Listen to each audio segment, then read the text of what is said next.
नमस्कार, स्वागत है आप सभी का टीवी 24 एक्सप्रेस बिहार पर। मैं हूं आपके साथ सपना ठाकुर। नजर डालेंगे इस वक्त की खास खबर पर। की जब तलाशी ली गई तो उसमें हथियार पाया गया।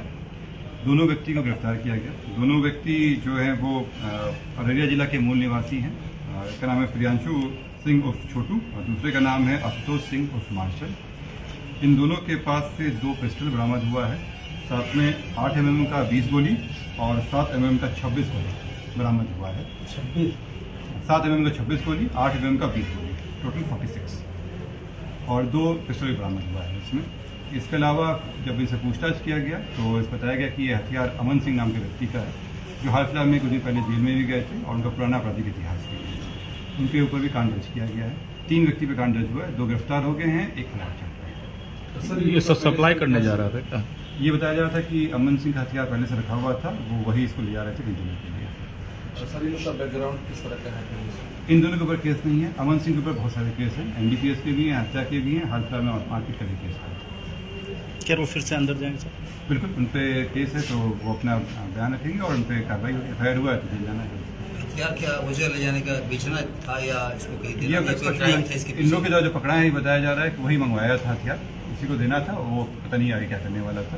इसकी जांच आएगी तो क्लियर होगा क्या करना था। अमन सिंह का जेल में नहीं, अमन सिंह कुछ दिन पहले बेल से रिहा हो गए थे और अभी वो फरार चल रहे हैं। मार्केट में जो हाँ, उसमें बेल हो चुका था, उनको बेल से बाहर आ चुके थे। हाँ, इस केस में फिर फरार चल रहा है। तो दोनों अपराधी बताया क्या आप सब पूछताछ में? हाँ, वो यही बताया कि अमन सिंह का हथियार था, अमन सिंह ही मंगवा रहा था। उन्हीं को देने पूरी के पूर्व से मतलब उसी का हथियार जो बताया गया। ये जब वो आएंगे तभी क्लियर हो पाएगा, क्योंकि ये जो 2 व्यक्ति पकड़ा है इनका आपराधिक इतिहास नहीं है इस तरह का। ठीक। इसमें जो एक व्यक्ति हैं ये आपको मार्शल, वो उनके जो ड्रग डी एडिक्शन कैंप है उसमें काम करते हैं। ठीक। वो 25,000 वाला सर मामला था गुलाबा की। अच्छा, ये वो पहले गुलाबा का क्या मामला है सर? यूपी कल एक जानकारी प्राप्त हुई कि कुछ दिन पहले एक मकई व्यवसायी का जो ट्रैक्टर था वो वहाँ फंस गया था और उसमें उस पर चालान के नाम पे उनसे पैसे की मांग की गई थी और बिना जांच वगैरह किए धमकी देते हुए पैसे की वसूली की गई थी डरा धमका के। और इसकी जब जांच कराई गई तो इस बात की पुष्टि हुई कि इस तरह का किया गया है। थाना रिकॉर्ड वगैरह में कहीं भी नहीं पाया गया कि वो कोई चालान वगैरह दिया हो या नहीं कोई चालान काटा गया है। इसमें स्पष्ट रूप से था कि ये इसमें उनको ज़्यादा धमका के पैसा लिया गया है।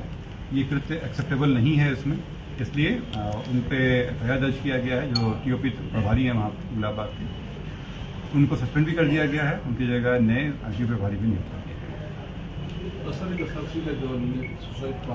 ये चालान वाला जो मामला है, 50,000 वाला जो मामला है, तो उसमें क्या वो क्या बताया कि हम थाना से यहाँ चालान मांग रहे हैं या फिर किसी विभाग से? उनको बताया, उनको पहले तो जो ट्रैक्टर था उसको रोक के रखा गया काफ़ी देर तक। उसके बाद जो अपने उसमें निगरानी में रखा था TOP के द्वारा, और बताया गया कि चालान होगा उसको 56,000 का चालान, लेकिन काटा नहीं गया और उसमें सप्लीमेंट के नाम पे 25,000 की पैसा मांग की गई। तो TOP थाना अध्यक्ष कुछ भूमिका संदिग्ध है इसमें? उसमें संदिग्ध उसमें आया है उनके द्वारा कि ये किया गया था उसमें, इसलिए उन पर FIR दर्ज किया गया है। अनुसंधान में है ये। फिलहाल वो फरार चल रहे हैं तो सस्पेंड कर दिया गया है। कस्बा में 1 साल से फर्जी थाना जो है चल रहा है। क्या मामला? देखिए, इसमें 1 साल से फर्जी जो चल रहा है, ये इसमें गलत इशू आ रहा है। एक ग्राम रक्षा दल है जो पंचायती राज विभाग का है। उसमें ग्राम रक्षा दल का ट्रेनिंग जो है वो हर जिला में कराया जाता है। ये वही चल रहा था वहाँ पे।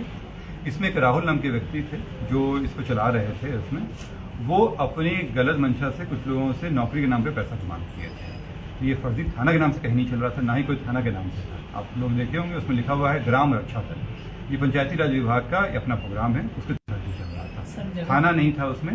इसमें केवल ये था कि वो नौकरी दिलाने के नाम पर लोगों से ठगी किए थे, इसलिए उसमें कार्रवाई भी हो रही है और जल्दी सरेंडर भी करेंगे। नीचे लिखा हुआ सर कस्बा थाना। हाँ, ब्रैकेट में लिखा हुआ है, लेकिन ग्राम रक्षा दल का कार्यालय वैध था कार्यालय, इसीलिए वो एक्सेप्टेबल नहीं है। लेकिन ये जो है उनका जो स्कीम है ये हर जिला में चल रहा है। सर कुछ पता चला कितने लोगों से? अभी तक हमारे पास 25 लोगों के नाम आए हैं। सर, नियुक्ति को लेकर उसमें क्या प्रोसीजर था जो लोगों को पता नहीं था? तो देखिए, इसमें जो नियुक्ति का प्रोसीजर है वो लोकल लेवल पर पंचायती राज विभाग के द्वारा होता है। उसमें बाकी लोगों का पुलिस का लेना देना नहीं है इसमें, ना ही वो पुलिस के यहाँ है।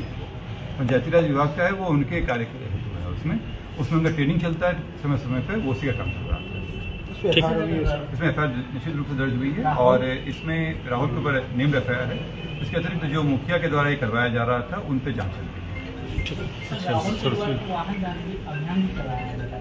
नहीं, वाहन चलाया जा रहा था तो अलग, इस पर अलग से कार्रवाई होगी, लेकिन इस तरह का मामला अभी तक नहीं आया, अभी तक नहीं आया।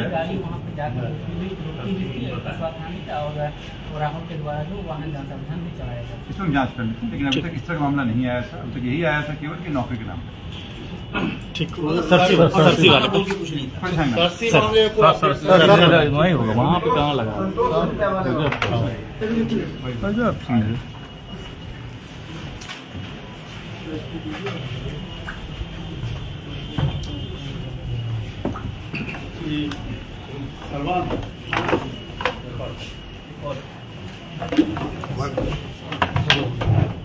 इसमें सरसी वाले में जो केस कांड दर्ज हुआ था 112 और 113, इसके संबंध में पोस्टमार्टम रिपोर्ट आ गया है। पोस्टमार्टम रिपोर्ट में अभी हत्या की पुष्टि नहीं हुई है, उसमें कुछ जांच के लिए दिया गया है। उस जांच के लिए उसमें आगे आएगा तभी उसका रिपोर्ट आ पाएगा। जो फाइंडिंग्स आए हैं वो सब उसमें दिया गया है। उसमें स्पष्ट रूप से दिया गया है कि शरीर में केवल जो ऊपर वाले हिस्सा में कहीं भी मारपीट का निशान नहीं पाया गया है। ये जरूर आया है उसमें कि शरीर जो जब पोस्टमार्टम हुआ था और मृत्यु में करीब 24 घंटे का अंतर हो चुका था और शरीर काफ़ी फूल चुका था उसमें, ये सब चीज़ें उसमें आई हैं। अन्य भी और भी बहुत सारी चीज़ें आई हैं जिसको हम लोग पोस्टमार्टम स्टेनिंग वगैरह कहते हैं, जो खून जब जमा होता है तो उसके कारण से होता है, ये नेचुरल डिकम्पोजिशन का प्रोसेस है, वो सब बातें उसमें आई हैं। कमर से ठेवने तक सर जला हुआ। मैं अपनी बात कंप्लीट कर देता हूँ। इसके अतिरिक्त हम लोगों ने अपने जांच में भी किया तो इसमें पाया गया कि ये घटना से पहले मृतक के द्वारा कुछ मैसेजेस वगैरह भेजे गए थे, कुछ व्हाट्सएप पे भी भेजे गए थे, कुछ नॉर्मल मैसेज भी भेजे गए थे उसमें, जिससे ये लग रहा है कि वो कुछ तनाव में भी थे और कुछ डॉक्यूमेंट्स भी हम लोग को मिले हैं जिसमें से लग रहा है कि वो डिप्रेशन में चल रहे थे। उसके अतिरिक्त जो घटना स्थल है वहाँ पे किसी भी तरह की मारपीट या किसी भी तरह का जोर जबरदस्ती का ऐसा कोई निशान नहीं पाया गया है। उसमें जो डॉक्यूमेंट हम लोग को मिला है उसमें जिनके द्वारा लिखा गया है तो उससे स्पष्ट हो रहा था कि वो मेंटली वो डिप्रेशन में चल रहे थे, उनको लग रहा था कि उसमें ऐसी कुछ बातें दी गई हैं। इसके अतिरिक्त जो हम लोग को मैसेज और व्हाट्सएप चैट्स मिले हैं उससे भी इसी तरफ लग रहा है। इसमें एक बात उठाई जा रही थी कि जो सिलेंडर का इस्तेमाल वो नहीं करते थे, तो जब हम लोगों ने चेक किया तो सिलेंडर उनके कमरे में था और कमरे की कुछ दिन पहले वाइट वॉशिंग हुई थी और उसमें जो पिंक रंग कलर का इस्तेमाल किया गया था उसके भी दाग उस पर मिले हैं। इससे स्पष्ट है कि कम से कम 3-4 दिन पहले से वो सिलेंडर उनके पास था। इसके अतिरिक्त फॉरेंसिक जांच से भी ये जो आया है उसमें हत्या की पुष्टि नहीं हुई है। तो अभी तक फिलहाल ये जांच में है, बाकी जो पोस्टमार्टम कंप्लीट रिपोर्ट होकर आएगा उसके बाद कमर से ठेवने तक जला हुआ कैसे था? नहीं, जला हुआ का कहीं कोई पोस्टमार्टम में नहीं आया है ये। अब जैसे मैंने आप लोगों को बताया कि बॉडी में जब डिकम्पोजिशन होता है तो बॉडी का रंग अलग अलग बदलता है उसमें। इसमें जो आया है वो आया है कि जो कमर वाला हिस्सा में गोल उसमें बताया गया है उसमें, जो कई तरीके कारण से हो सकता है। एक कारण ये भी हो सकता है कि जब शरीर फूलता है तो जीन्स का जो यह रहता है वो उसके कारण से गोल होता है। अगर मारपीट होगा तो वो गोल निशान नहीं पड़ेगा। जो जीन्स चूँकि चारों तरफ से रहता है और शरीर फूलता है तो कपड़े का दाग पड़ता है। और एक होता है पोस्टमार्टम स्टेनिंग, जब रक्त का वो बनता है तो वो काला पड़ने लगता है, उसको कहते हैं पोस्टमार्टम स्टेनिंग। ये मृत्यु के बाद होता है। तो ये चीज़ उसमें आया है, जलने का कहीं कोई पोस्टमार्टम में मेंशन नहीं किया गया। सर जैसा कि सुना गया है सर ये सुसाइड ही तो आखिर वजह क्या है? नहीं, अभी हम लोग पुष्टि नहीं करें सुसाइड, क्योंकि पोस्टमार्टम रिपोर्ट में नहीं है। पोस्टमार्टम में हत्या को क्या पुष्टि नहीं किया गया है, लेकिन वो जांच में इसको पेंडिंग रखते हैं। वो जांच रिपोर्ट आएगा तभी क्लियर हो पाएगा कि हत्या है क्या हत्या है। सर जैसा कि सुनने में आया है कि डॉक्टर्स की जो पैनल है उसके एक रिपोर्ट आया है, उसमें स्पष्ट लिखा हुआ है above noted finding were antemortem and क्या कहते हैं वो डेंजरस टू लाइफ। इसका सर क्या ये मतलब हो? एंटी मोर्टम का मतलब होता है मृत्यु से पहले, पोस्टमार्टम का मतलब होता है मृत्यु के बाद। जी जी ठीक, जब भी कोई घटना होती है उसमें कुछ चीज़ें होंगी जो घटना से पहले होंगी। अगर फांसी, मैं एग्जांपल दे रहा हूँ, अगर कोई आत्महत्या कर रहा होता है तो गर्दन के जो टिश्यूज़ होते हैं वो उसमें गर्दन का जो बोन होता है वो टूटता है, टिश्यूज़ खराब होते हैं, उसको एंटी मोर्टम इंजरी करेंगे, मतलब मृत्यु होने से पहले है। और पोस्टमार्टम मतलब होता है मृत्यु होने के बाद शरीर में चेंजेस आए हैं। एंटी मोर्टम इंजरी का मतलब ये जरूरी नहीं है कि वो केवल हत्या से हुआ हो। जो आत्महत्या वाले मामले में भी चीज़ें जो शरीर में होती हैं उसको भी एंटी मोर्टम इंजरी कहा जाता है। मैसेज किस तरह का मैसेज किसको कर रहा है?